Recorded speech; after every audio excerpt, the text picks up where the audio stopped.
టాటరా classic రెటినాలకు world class treatment ఇప్పుడు మన భీరంగూడలో American laser eye hospitals.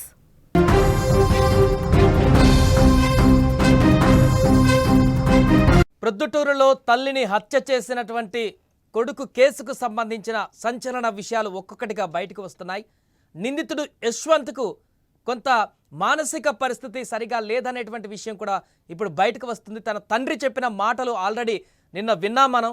అక్కడ ఆయన మాట్లాడుతూ క్లియర్గా చెప్పాడు, కొంత మెంటల్ చేస్తాడు నా కొడుకు అంటూ కూడా తండ్రి చెప్తున్నటువంటి మాటలకు బలం చేకూర్చేటువంటి విధంగా ఇప్పుడు కొన్ని అంశాలు వెలుగులోకి వచ్చాయి. అవేంటంటే యశ్వంత్ని కొన్ని నెలల క్రితం హైదరాబాద్ నుంచి బలవంతంగా ఈ యొక్క లక్ష్మీదేవి కుటుంబ సభ్యులతో పాటుగా వీరందరూ వెళ్ళి ఒక వాహనంలో యశ్వంత్ని బలవంతంగా హైదరాబాద్ నుంచి ప్రొద్దుటూరుకు తీసుకువచ్చారు. ప్రొద్దుటూరుకు తీసుకువచ్చిన తర్వాత అక్కడ కొన్ని నెలల పాటు అక్కడ నాటు మందు ట్రీట్మెంట్ను కూడా చేసినట్టుగా తెలుస్తుంది.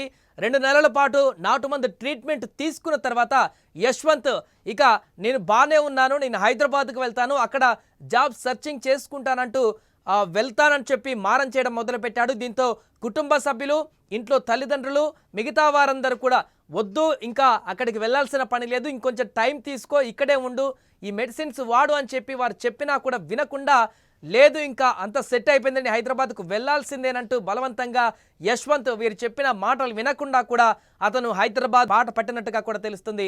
ఈ నేపథ్యంలో మరణ జూబ్లీహిల్స్లో ఉన్నటువంటి హాస్టల్లో, ప్రైవేట్ హాస్పిటల్లోకి వచ్చి తను అక్కడ కాలక్షేపం చేస్తూ తను అంతకుముందు ఏం చేశాడో అదే పని, కోచింగ్ తీసుకుంటున్నాడా, జాబ్ సర్చింగ్లో ఉన్నాడా, లేకుంటే ఇంకేదైనా కార్యక్రమాలు చేస్తున్నాడా, సినిమా ఇంట్రెస్ట్ ఉందని చెప్తున్నారా, ఆ సినిమాలకు సంబంధించి అన్వేషణ కొనసాగిస్తున్నాడా, సినిమాల కోసం ఇంకేదైనా కార్యక్రమాలు చేస్తున్నాడా, ఇదంతా తెలియదు. కానీ ఇంట్లో నుంచి బయటకు వచ్చిన తర్వాత యశ్వంత్ హాస్టల్లో జాయిన్ అవ్వడం జరిగింది. ఇక్కడ ఎప్పటి మాదిరిగానే ఇంట్లో నుంచి డబ్బులు పంపడం, ఆ డబ్బులు హాస్టల్ ఫీజు లేకుంటే ఇతరతర ఖర్చులకు వాడడం యశ్వంత్ చేస్తూ ఇక్కడ రిలాక్స్ అవుతున్న సందర్భం మనకు కనిపించింది. కేవలం ఇంట్లో వాళ్ళకి డబ్బులు పంపించండి అనేటువంటి అంశానికి తప్ప ఇంకా ఏ అంశానికి కూడా తను రెస్పాండ్ కాలేదంట. తల్లిదండ్రులు ఫోన్ చేసి ఏ విధంగా ఉన్నాడు కనుక్కుందాం కొడుకునని చెప్పేసినా కూడా ఎప్పుడు రెస్పాండ్ అయ్యేవాడు కాదట. కేవలం డబ్బు అవసరం ఉన్నప్పుడు మాత్రమే, కేవలం మనీ కోసం మాత్రమే ఇంటికి కాల్ చేసి డబ్బులు పంపించమని చెప్పేవాడట. ఈ నేపథ్యంలోనే గత కొద్ది రోజుల క్రితం డబ్బులు పంపించాలంటూ మరొకసారి తన తల్లిని ఫోన్లో దబాయించడం, ఆ తర్వాత తల్లి ఇవ్వనని చెప్పడం, ఆ కారణంగా తను ఇంటికి వెళ్ళడం, ఆ తర్వాత జరిగినటువంటి ఈ దుర్మార్గం పని చూసాం. తల్లిని అత్యంత కిరాతకంగా కత్తితో గొంతు కోసి చంపినటువంటి దుర్ఘటన.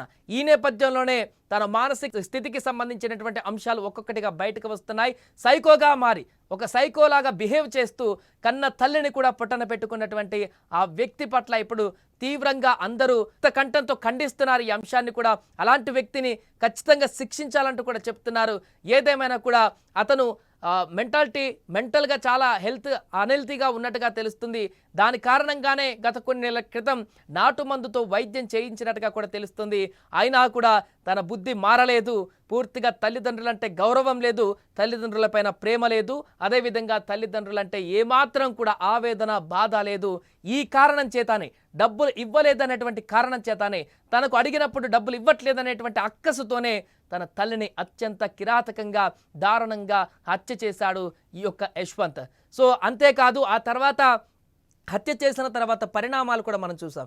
ఇంట్లో కూర్చొని టీవీ చూస్తూ దర్జాగా ఇయర్ఫోన్స్లో పాటలు వింటూ పోలీసులు వచ్చి వెళ్ళిపోయే వరకు కూడా ఏం తెలియనట్టు తను తల్లిని చంపినటువంటి విషయం కూడా తనకు చీమ కుట్టినట్టుగా లేనట్టుగా బిహేవ్ చేస్తూ అక్కడి నుంచి తను వెళ్ళిపోయినటువంటి దృశ్యాలు కూడా ఒక్కసారిగా అక్కడ పక్కనే ఉన్నటువంటి స్థానికుల్ని కూడా తీవ్ర భయాందోళనకు గురి చేశాయి. ఇంత దారుణంగా ఉంటారా వ్యక్తులు?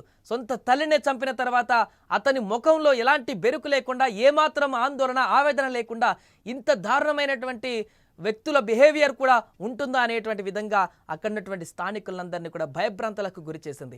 ఏదేమైనా కూడా విచారణ కొద్దీ, అక్కడ స్థానికులను అడిగినా కొద్దీ, కుటుంబ సభ్యులతో మాట్లాడిన కొద్దీ అనేక అంశాలు బయటకు వస్తున్నాయి యశ్వంత్ గురించి, అక్కడ జరిగినటువంటి పరిణామాలకు సంబంధించి. గత కొన్ని నెలలుగా యశ్వంత్ తీవ్ర అనారోగ్య సమస్యలు లేదంటే మానసిక హింసతో ఈ యొక్క సైకోలాగా మారిపోయాడనేటువంటి అంశం తెరపైకి వచ్చింది.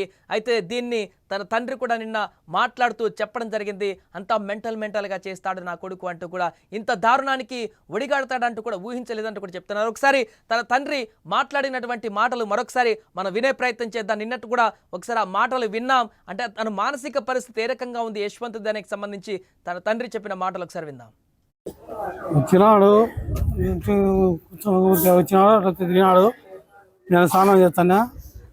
వచ్చిన బిడ్డలు మార్చుకుంటుంటే వాళ్ళదేమో వాళ్ళమ్మతో మాట్లాడాడేమో ఏమైందో లోపల బొడ్డలు తొడుకుంటుంటే గడేసినాడు.